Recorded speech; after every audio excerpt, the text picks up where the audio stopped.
Alright, guided discussion number 10 from Unit 13 here. This is part 2. I want to pick up with the anti-war movement. In 1962, Students for a Democratic Society, better known as SDS, formed in Port Huron, Michigan. Its leftist or liberal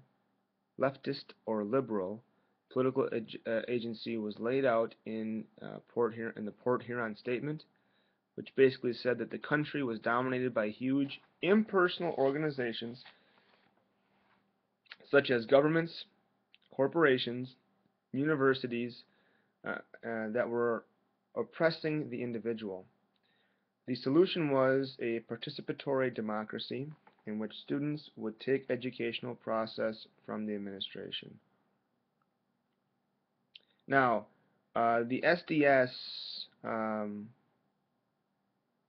they were against the nation's large research universities because they viewed the university as the servant of the corporate and political elite, especially in the use of research laboratories that perfected dreadful military weapons.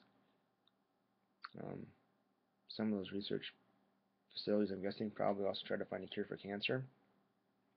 The SDS addressed the evils of war, racism, and poverty. They called themselves the New Left to distinguish themselves from the 1930s U.S. communists, the Old Left. In 1964, the New Left became involved in the Berkeley Free Speech movement at the University of California, Berkeley. Students staged a 32-hour sit-in at the university to protest the university's restrictions on their political activity and the university in general. 600 policemen eventually moved in to remove the protesters.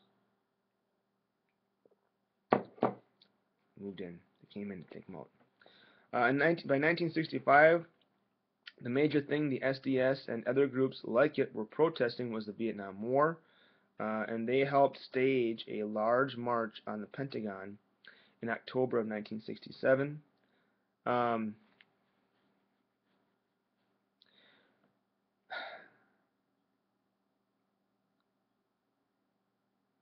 Ironically, these college protesters were not fighting in the war because they had obtained student draft deferments. The children of the well-to-do who could afford college could escape the draft, especially in the early years of the war. Those too poor to attend college served in Vietnam in much larger numbers.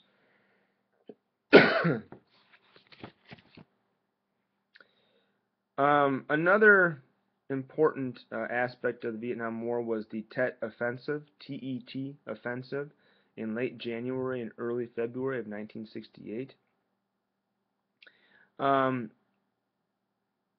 The Tet Offensive started during the Vietnamese New Year on January 31st, 1968, and it was essentially where the Viet Cong and the NVA, the Northern Vietnamese Army, launched a massive offensive, attacking some 100 cities and towns throughout South Vietnam. Even though the Tet Offensive was a military victory for the U.S. and the ARVN, troops who managed to retake the cities and towns in the South from the hands of the VC and NVA,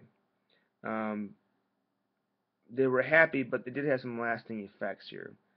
The lasting effect of the Tet Offensive on the American public was that it resulted in a loss of American confidence, especially when Americans saw pictures of the offensive on television. It led to divided American opinion, and many called for an end to the war. It was therefore a political victory for the NVA and the Viet Cong. Something very important to mention at this time is this is the first time we have a war on TV, where they're reporting from the front lines, and it really changes the way people perceive war. And for some ways, I mean, I think, had they had the same cameras available in World War II, I'm not sure if people would have saw it as such a great thing as they did, and such a heroic thing for some of those soldiers, because I'm sure some of the things they did were not that pretty. Let's talk about the Hawks versus the Doves.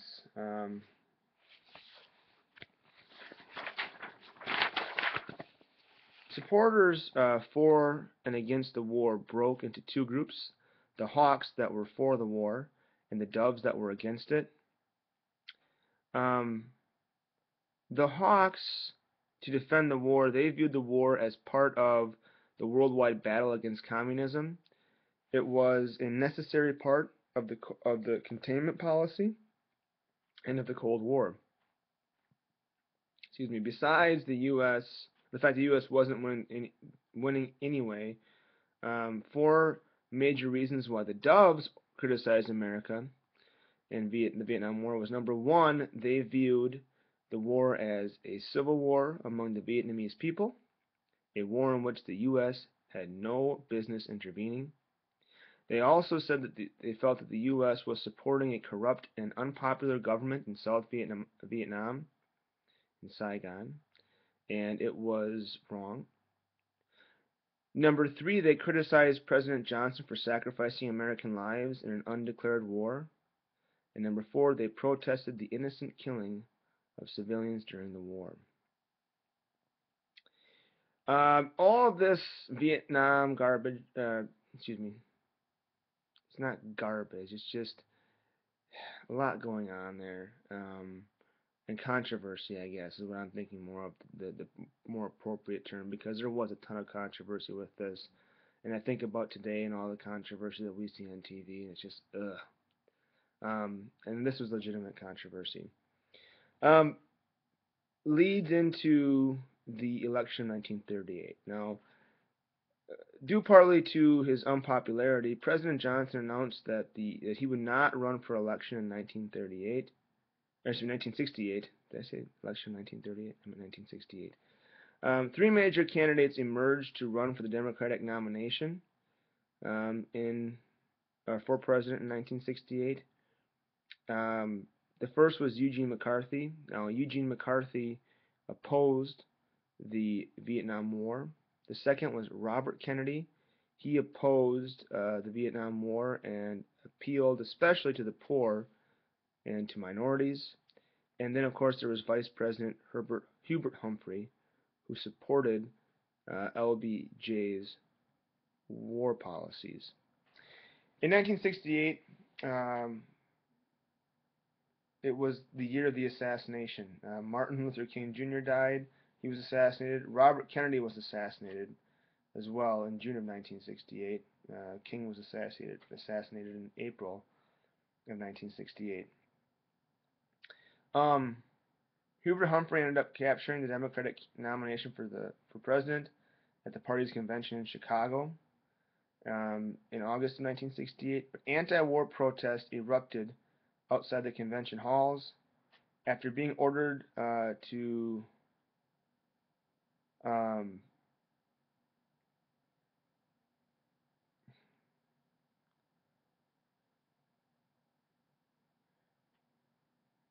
the protesters were eventually ordered to calm down by Chicago Mayor Richard Daley, excuse me, and this essentially has an impact on the election. This outburst, they responded with brutality. The people who were trying to put this riot down here, this protest down, anti-war protest, they responded with brutality, especially after demonstrators called them fascist pigs. They said that to the police, which is great. They hurled bags and cans of excrement at them.